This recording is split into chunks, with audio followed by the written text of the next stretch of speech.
اب آگے آیت سورہ 52 آیت 28 تک جنتی لوگوں کا ذکر ہے۔ آیت نمبر 17۔ ان المتقین فی جنات ونعیم، ان کے برعکس متقین جنتی معاشرہ میں ہوں گے، جہاں انہیں ہر قسم کی خوشگواریاں اور آسائشیں نصیب ہوں گی۔ یہ ان لوگوں کا ذکر ہے جنہوں نے آگاہ کرنے والے کی آگاہی سے مستفید ہو کر اپنی غلط روش کو تبدیل کر لیا تھا۔ ان کے لیے باغات کا ذکر ہے اور وہ بھی نعمتوں سے بھرے ہوئے۔ آیت نمبر 18۔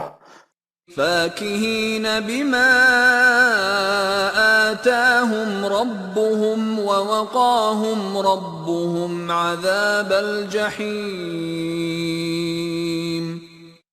ان کے رب کی طرف سے جو سامان ربوبیت انہیں ملے گا وہ اس سے بہت خوش ہوں گے اور اس تباہی سے محفوظ رہیں گے جو انسانی ذات کی نشو و نما کے راستے میں روک بن جاتی ہے، اور یوں وہ اپنے ارتقائی منازل طے کرنے کے قابل نہیں رہتی۔ فاکہینہ کا لفظ عجیب قسم کی خوشی کے لیے بولا جاتا ہے، یعنی غیر محسوس سی خوشی۔ جحیم کے معنی ہے وہ شے جو راستے میں رکاوٹ بن کر کھڑی ہو جائے، آگے نہ بڑھنے دے۔ خدا متقین کو آگے بڑھنے والی رکاوٹوں سے بچائے گا۔ آیت نمبر 19۔ کلوا واشربوا ہنیئا بما کنتم تعملون، ان سے کہا جائے گا کہ تم نہایت خوشگواری سے کھاؤ پیو، یہ سب تمہاری اپنی ہی محنتوں کا ثمرہ ہے۔ ان سے کہا جائے گا کہ جتنے اعمال صالحہ تم نے کیے تھے ان کے اندر خوشگوار چیزیں پوشیدہ تھیں جو آج تمہارے سامنے آ گئی ہیں، تو تم ان کو کھاؤ پیو بغیر احسان کے۔ تمہارے اعمال ان نعما کے مستحق تھے۔ آیت نمبر 20۔ متکئین علی سرر مصفوفہ وزوجناہم بحور عین، تمہارے لیے جاؤ مناسب کا سامان موجود ہے، تم برابر برابر بچھے ہوئے تخت پر مطمئن ہو جاؤ۔ اس جنتی زندگی میں تمہارے رفقا وہ ہیں جو صاف اور پاکیزہ عقل و خرد کے مالک ہیں، ان کے دماغ میں ہیلا جوئی اور فریب کاری کا شائبہ تک نہیں۔ زوجناہم زوج کے معنی ہے وہ دو چیزیں جو آپس میں مل کر ایک دوسرے کی تکمیل کریں۔ ان دونوں چیزوں میں سے ہر چیز دوسرے کا زوج ہوگا۔ میاں بیوی ایک دوسرے کے زوج ہیں تو یہ بات نہیں ہے کہ عورت ہی زوج ہے، بلکہ یہ دونوں ایک دوسرے کے زوج ہیں۔ ایک دوسرے کے ساتھ ہم آہنگ رفیق ایک دوسرے کے زوج ہوتے ہیں۔ حورن عینن کے معنی ہے ایسے ہم سفر ساتھی جن کی ذہنیت صاف، شفاف اور پاکیزہ ہو اور وہ عقل عیار کے حامل نہ ہوں، یعنی وہ پیور اینڈ کلین انٹلیکٹ کے حامل ہوں۔ جنتی معاشرے میں طبقاتی تقسیم نہیں ہوگی، تخت پر تو بیٹھے ہوئے ہوں گے مگر آگے پیچھے نہیں بلکہ برابر بیٹھے ہوں گے۔ آیت نمبر 21۔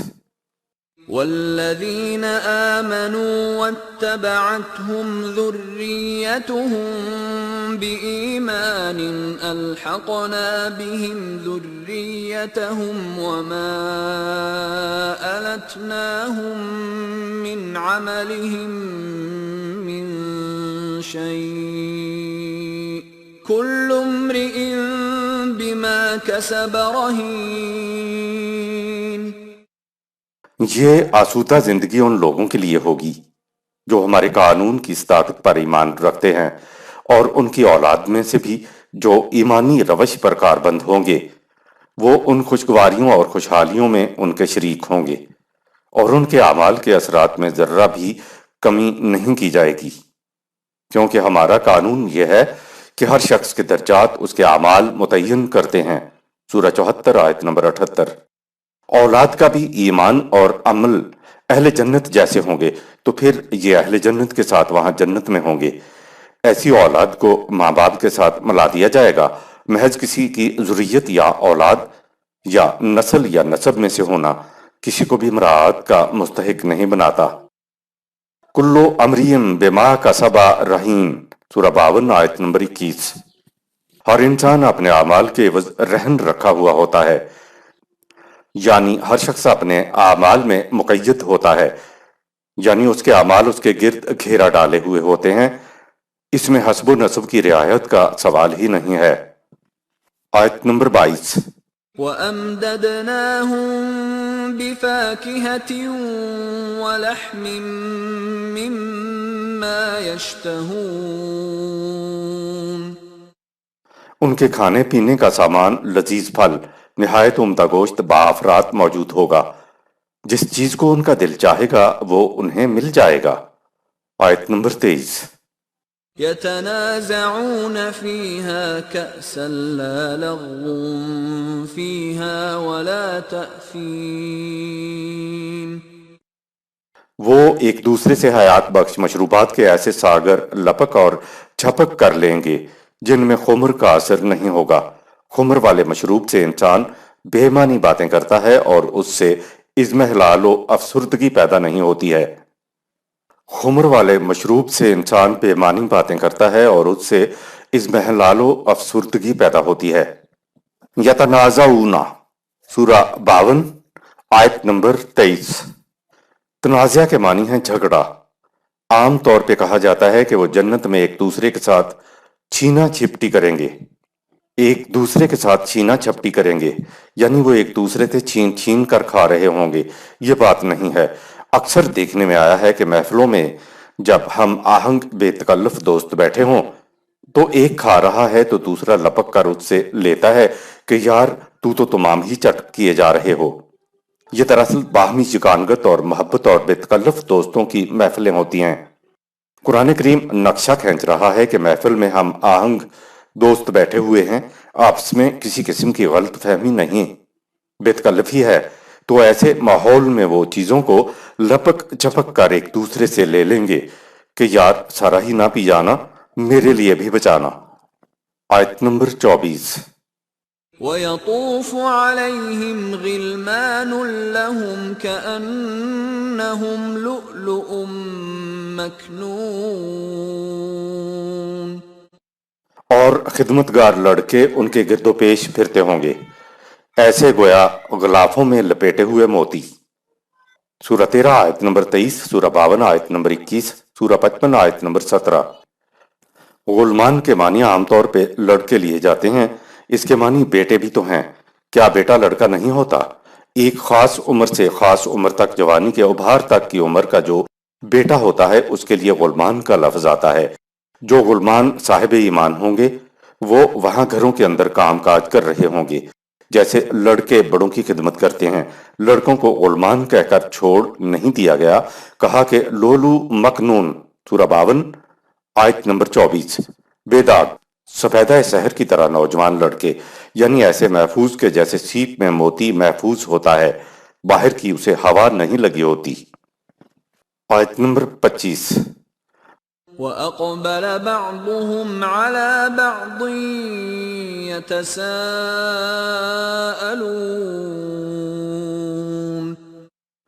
یہ لوگ آگے بڑھ کر خندہ پیشانی سے ایک دوسرے کا استقبال کریں گے اور مزاج پرسی کریں گے۔ اقبلہ کے معنی ہیں آگے بڑھ کر کسی کا خندہ پیشانی کے ساتھ استقبال کرنا، کہ آئیے صاحب آپ تشریف لے آئے، ہم تو آپ ہی کا انتظار کر رہے تھے۔ اقبل کہہ کر قرآن حمید نے بتا دیا کہ جنت میں لوگوں کے باہمی تعلقات کس قدر خندہ پیشانی کے اور خوشگواری کے ہوں گے، اور وہاں تو کوئی چیز چھپی ہوئی نہیں ہوگی، وہاں دل میں کچھ اور چہرے پہ کچھ اور نہیں ہوگا، زبان اور قلب دونوں ہم آہنگ ہوں گے، وہاں سب ایک دوسرے کو مسرت خوشی سے پہچانتے ہوں گے۔ آیت نمبر 26۔ قالوا انا كنا قبل في اهلنا مشفقين، اور کہیں گے ہم اس سے پہلے اپنے رفقاء اور متعلقین کے ساتھ بڑی ہمدردی کا سلوک کیا کرتے تھے۔ آیت نمبر 27۔ فمن اللہ علینا ووقانا عذاب السموم، سو اس کی وجہ سے اللہ نے ہم پہ یہ احسان کیا کہ ہم جنت میں آ گئے اور ہمیں اس عذاب سے بچا لیا جو تمام محنتوں کو جلا کر راکھ کا ڈھیر بنا دیتا ہے۔ جنتی لوگوں کا قول فرط جذبات کی بنا پر ہے، ورنہ خدا کسی کو احسان کے طور پر جنت عطا نہیں کرتا۔ پچھلی آیت میں جنتی لوگوں کی خصوصیات یہ بتائی کہ ہم دنیا میں ایک دوسرے کے ساتھ ہمدردی سے رہتے تھے، ایک دوسرے کے بہی خواہ تھے، شفقت اور محبت کے ساتھ رہتے تھے، ایک دوسرے کے ساتھ منافقت سے کام نہیں لیتے تھے۔ انہوں نے مزید کہا کہ ہماری اس روش کا نتیجہ یہ ہوا کہ ہم جنت میں آ گئے، اور ساتھ ہی جنتی لوگوں نے فرط مسرت کے ساتھ کہا کہ یہ ہمارا جنت میں آ جانا اللہ تعالیٰ کا ہم پر احسان ہے، یعنی اللہ نے ہماری خوبیوں اور خصوصیات کے بدلے میں ہم پہ یہ نوازشات ارزاں فرمائی ہیں۔ یاد رہے کہ یہ جنتی لوگوں کا قول ہے کہ اللہ تعالیٰ کا احسان ہے کہ ہم جنت میں آ گئے، یہ اللہ کا قول نہیں ہے۔ خدا نے تو ہر جگہ یہی کہا ہے کہ اعمال صالحہ کے بدلے میں جنت ملتی ہے، احسان کے طور پر نہیں۔ یہ بات بھی یاد رہے کہ جنتی لوگوں میں یہ خوبیاں، یہ صفات جنت میں جا کر پیدا نہیں ہوں گی، بلکہ یہ ساری صفات اور خوبیاں ان کے اندر اسی دنیا میں پیدا ہو چکی ہوں گی، اور انہی کو اعمال صالحہ نیک عمل کہتے ہیں۔ البتہ جنت کے سفر میں ان کے اندر مزید خوبیاں بھی پیدا ہوں گی جو ان کی زندگی کے ارتقاء کا نتیجہ ہوں گی۔ دنیاوی زندگی میں امن و امان، بھائی چارہ، شفقت، باہمی ہمدردی، بہی خواہی، غمخواری، خوشگواری اور خوشحالی اسی دنیا کی جنت کے پھل ہیں۔ ایسے لوگ تو اسی دنیا میں اہل جنت ہوتے ہیں۔ یہ لوگ اسی دنیا میں مزید ترقی، پروموشن کا اپنے آپ کو حقدار ثابت کر دیتے ہیں۔ یہ لوگ اپنی جنت کو اگلی زندگی میں اپنے ساتھ لے جاتے ہیں، اور جو ایسا نہ کر سکیں وہ اپنے جہنم کو اپنے ساتھ لے جاتے ہیں۔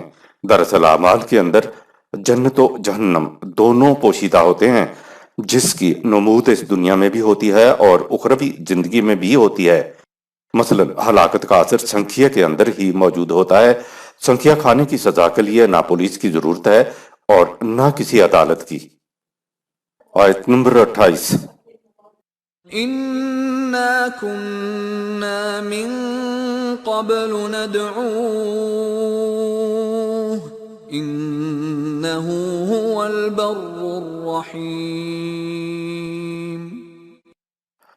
ہم اس سے پہلے ہر معاملہ کا فیصلہ کرنے کے لیے قانون خداوندی کو پکارا کرتے تھے، سو اس کی وجہ سے اس نے ہمیں اس قدر کشائش اور فراخی عطا کی ہے اور اپنی رحمتوں سے نوازا ہے کہ اب ہم جنتی زندگی بسر کر رہے ہیں۔ اس آیت میں جنتی لوگوں کی اسی دنیا میں یہ خوبی بھی بیان ہوئی ہے کہ ہم دنیا میں ہر معاملہ کے فیصلہ کے لیے قوانین خداوندی کی طرف رجوع کرتے تھے۔ ندعوہ، ہم خدا کو آواز دیتے تھے۔ یہ قرآن کی اصطلاح ہے جس کا مطلب یہ ہے کہ ہم خدا کی کتاب کی طرف رجوع کرتے تھے۔ آیت نمبر 29۔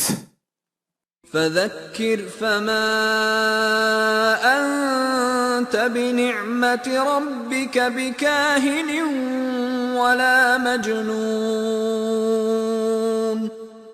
اے رسول، تو اس قرآن کی تعلیم کو ان کے سامنے برابر پیش کیے جا۔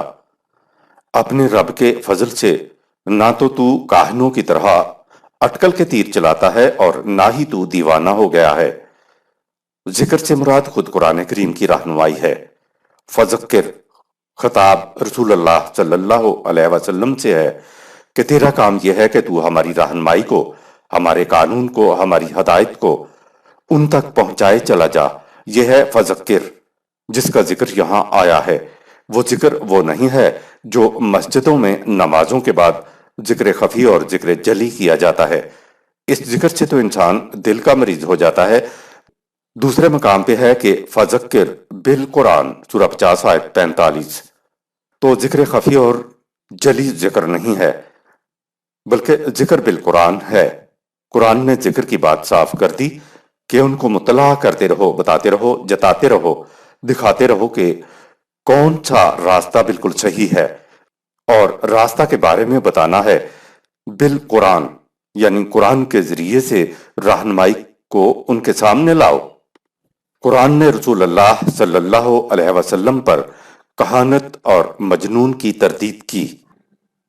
فما انت بنعمت ربک بکاہن ولا مجنون نے بتا دیا کہ لوگ رسول اللہ صلی اللہ علیہ وسلم کو کاہن اور مجنون کہتے تھے۔ کاہن کے معنی ہے قسمتوں کا حال بتانے والا۔ فٹ پاتھ پر بیٹھے ہوئے تو نچلی کلاس کے کاہن ہوتے ہیں، جبکہ بڑی بڑی درگاہوں خانقاہوں میں بیٹھے بڑے بڑے کاہن ہوتے ہیں۔ زمانہ نزول قرآن تک عرب میں کہانت بڑی زیادہ مشہور تھی۔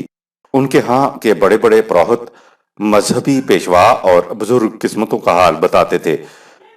رسول اللہ صلی اللہ علیہ وسلم تو یہ بتاتے تھے کہ یہ جو روش تم اختیار کر رہے ہو اس کا نتیجہ تباہی ہوگا۔ قرآن اس آیت میں آپ صلی اللہ علیہ وسلم کی کہانت کی تردید کر رہا ہے۔ آیت میں ہے کہ یہ خدا کا فضل ہے کہ تو کاہن نہیں ہے۔ معلوم ہوا کہ جو بھی کاہن قسمتوں کا حال بتانے کا دعویٰ کرتا ہے وہ خدا کی طرف سے نہیں ہو سکتا، اور نہ ہی وہ سنت نبوی صلی اللہ علیہ وسلم کا پیروکار ہو سکتا ہے۔ دوسری بات، وہ آپ صلی اللہ علیہ وسلم کو مجنون کہتے تھے، یعنی تو پاگل ہے۔ قرآن نے اس آیت میں اس کی بھی تردید کی۔ دراصل رسول اللہ صلی اللہ علیہ وسلم بغیر کسی قسم کے معاوضہ کے دعوت دے رہے تھے، تکالیف برداشت کر رہے تھے۔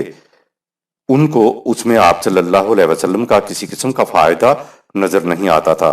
اس بنا پر وہ کہتے تھے کہ یہ تو پاگل ہے، اسے تو اپنے نفع و نقصان کی بھی سمجھ نہیں ہے۔ آیت نمبر 30۔ ام یقولون شاعر نتربص به ریب المنون۔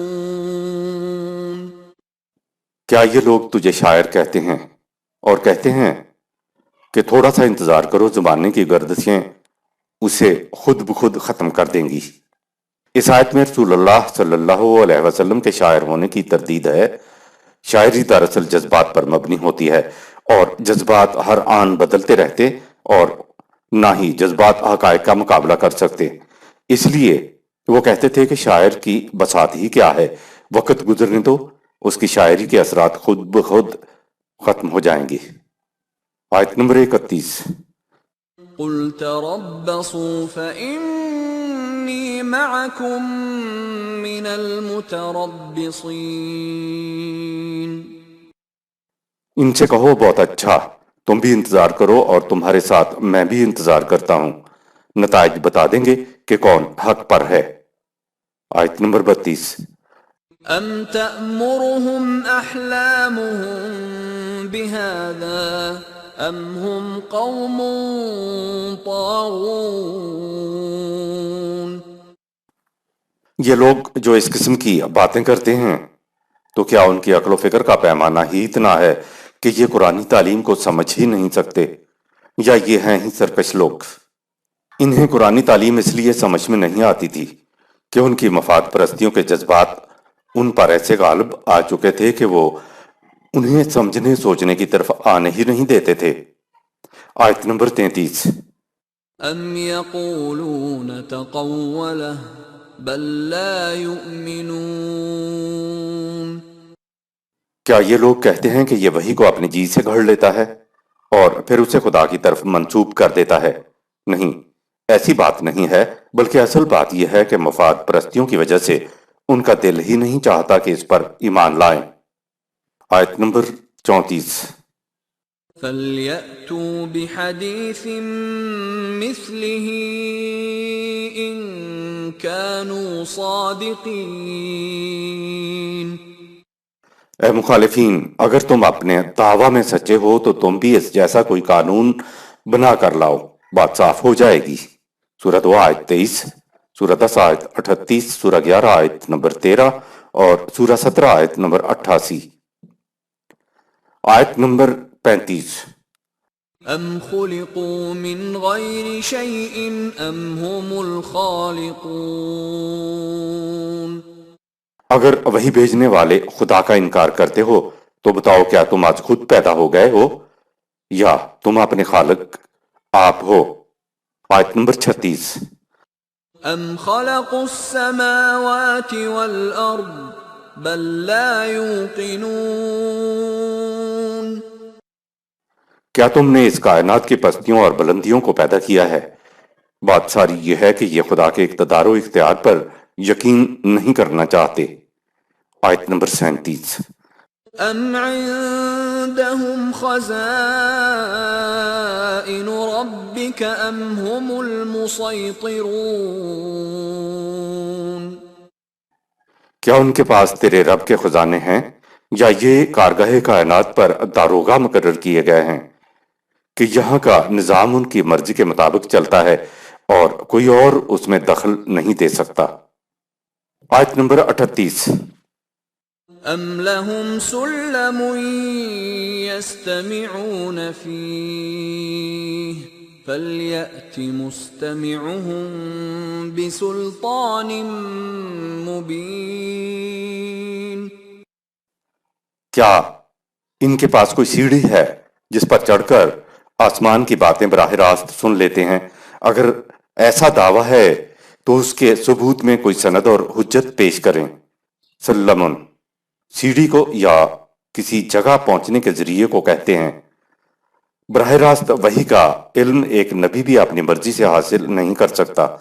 اہل تصوف کا یہ دعویٰ ہے کہ ہم تو بارگاہ خداوندی میں جا کر اللہ تعالیٰ سے باتیں کر رہے ہوتے ہیں۔ قرآن کریم کہتا ہے کہ کیا ان کے پاس کوئی ایسی سیڑھی ہے جس سے یہ اوپر جاتے ہیں؟ دوسری بات یہ کہ قسمت کا حال بتانے والے آپ کو بتائیں گے کہ 4 سال بعد تمہاری شادی ہوگی، لیکن یہ کبھی نہیں بتائیں گے کہ یہ کیسے ہوگا، کیوں ہوگا۔ محکمہ موسمیات والے بھی بتاتے ہیں کہ 4 دن بعد بارش ہوگی تو یہ 2 اور 2 4 والی بات ہوتی ہے۔ ان کی پیشگوئی موسمیات کے علم پر منحصر ہوتی ہے، وہ بتا سکتے ہیں کہ ایسا کیوں کر ہوگا، لیکن قسمت کا حال بتانے والے آپ کی کیوں کا جواب نہیں دے سکیں گے۔ آیت نمبر 39۔ أم له البنات ولكم البنون؟ کیا خدا نے اپنے لیے بیٹیاں تجویز کی ہوئی ہیں اور تمہارے لیے بیٹے؟ سوچو۔ آیت نمبر 40۔ أم تسألهم أجرا فهم من مغرم مثقلون؟ کیا یہ تیری بات اس لیے نہیں مانتے کہ تو ان سے تبلیغ کا معاوضہ مانگتا ہے اور یہ معاوضہ سے کنارہ کش رہنا چاہتے ہیں؟ سورہ 68 آیت نمبر 46۔ کسی نبی رسول نے وحی کی تبلیغ کے عوض معاوضہ طلب نہیں کیا۔ آیت نمبر 41۔ أم عندهم الغيب فهم يكتبون؟ کیا انہیں آنے والی باتوں کا پہلے ہی علم ہو چکا ہے، اس لیے یہ جانتے ہیں کہ جو کچھ تو ان سے کہتا ہے وہ کبھی واقع نہیں ہوگا۔ آیت نمبر 42۔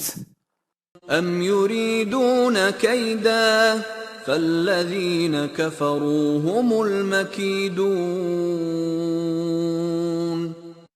ان باتوں میں سے کوئی بات نہیں ہے تو کیا یہ اندر ہی اندر تمہارے خلاف تدبیروں کا جال بچھانا چاہتے ہیں؟ ان کو ایسا کرنے دو، کفار کی تدبیروں کا وبال خود انہی پر پڑے گا۔ قرآن کریم نے یہاں ایک اصول بیان کیا جو قیامت تک قائم رہے گا۔ اس آیت کا مفہوم سمجھنے کے لیے بتایا کہ استکبار فی الارض و مکر السیئ، سورہ 35 آیت نمبر 43۔ یہ باطل کا اقتدار سنبھالے ہوئے ہیں اور پھر اس کے لیے معاشرے میں ناہمواریاں پیدا کرنے والی اور برائیاں پیدا کرنے والی تدبیریں کرتے رہتے ہیں، یعنی یہ قوم کو قوت کے زور پہ محکوم بنائے ہوئے ہیں اور پھر باطل تدبیریں کرتے ہیں، سازشیں کرتے رہتے ہیں جن سے ناہمواریاں پیدا ہوتی چلی جاتی ہیں۔ یہ ہے مخالفین کی ذہنیت کہ کسی نہ کسی طرح معاشرے میں ان کا غلبہ برقرار رہے۔ آگے ہے وَلَا يَحِيقُ الْمَكْرُ السَّيِّئُ إِلَّا بِأَهْلِهِ، سورہ 35 آیت نمبر 43۔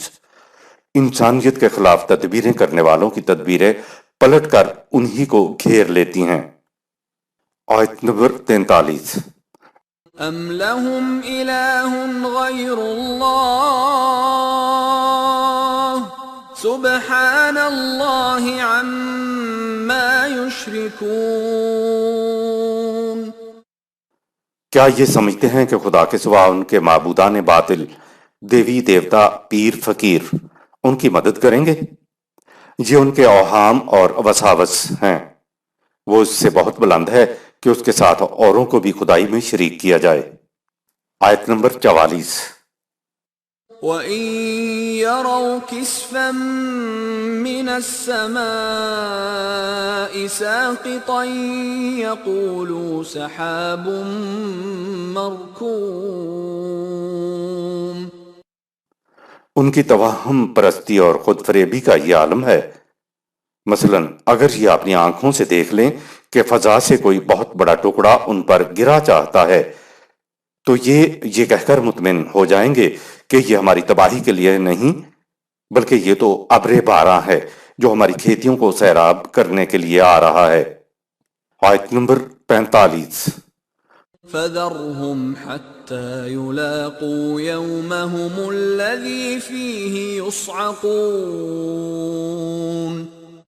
تبلیغ کا فریضہ ادا کرنے کے بعد اب انہیں ان کے حال پر چھوڑ دو تاکہ یہ اس دن سے دوچار ہوں جس دن ان کے ہوش جاتے رہیں گے۔ یہ جو عقل و بصیرت سے کام نہ لیں، نہ اپنے دعوے کی صداقت کے لیے دلیل پیش کریں، کٹ حجتیاں کرتے چلے جائیں، سمجھنے کی صلاحیت کھو بیٹھیں، تو یہ حالت انسان کی عقل فریبکار کی پیدا کردہ ہوتی ہیں۔ جب کوئی قوم ایسی حالت کو پہنچ جائے تو کہا فذرہم، سورہ 52 آیت نمبر 45، ان کو اپنے حال پر چھوڑ دو، انہیں جذبات کی رو میں بہنے دو۔ اب کب تک ان کے اوپر تم جان مارو گے؟ ان کا انجام سامنے آیا تو ان کے ہوش اڑ جائیں گے۔ آیت نمبر 46۔ يَوْمَ لَا يُغْنِي عَنْهُمْ كَيْدُهُمْ شَيْئًا وَلَا هُمْ يُنصَرُونَ۔ اس وقت ان کی کوئی تدبیر ان کے کسی کام نہ آ سکے گی اور نہ کوئی ان کی مدد کر سکے گا۔ آیت نمبر 47۔ وَإِنَّ لِلَّذِينَ ظَلَمُوا عَذَابًا دُونَ ذَلِكَ وَلَكِنَّ أَكْثَرَهُمْ لَا يَعْلَمُونَ۔ یہ عذاب تو اس دنیا میں واقع ہوگا، اس کے علاوہ ان کے لیے اخروی زندگی میں ایک اور عذاب ہوگا، لیکن یہ اس سے بالکل بے خبر ہیں۔ آیت نمبر 48۔ وَاصْبِرْ لِحُكْمِ رَبِّكَ فَإِنَّكَ بِأَعْيُنِنَا وَسَبِّحْ بِحَمْدِ رَبِّكَ حِينَ تَقُومُ۔ اور نظام خداوندی کے قیام و بقا کے لیے نہایت ثابت قدمی سے مصروف جد و جہد رہو۔ تم ہماری زیر نگرانی جد و جہد کر رہے ہو اور اٹھ کر اپنے رب کے نظام ربوبیت کو دنیا کے سامنے سزاوار حمد و ستائش بنا دو۔ آیت نمبر 49۔ وَمِنَ اللَّيْلِ فَسَبِّحْهُ وَأَدْبَارَ النُّجُومِ۔ تم صبح شام دن رات تاروں کے ڈوبنے کے وقت تک گویا مسلسل اور پہم نظام ربوبیت کو پیکر حمد و ستائش بنانے میں سرگرم عمل رہو۔ سورہ 50 آیت نمبر 41۔ صدق اللہ العظیم۔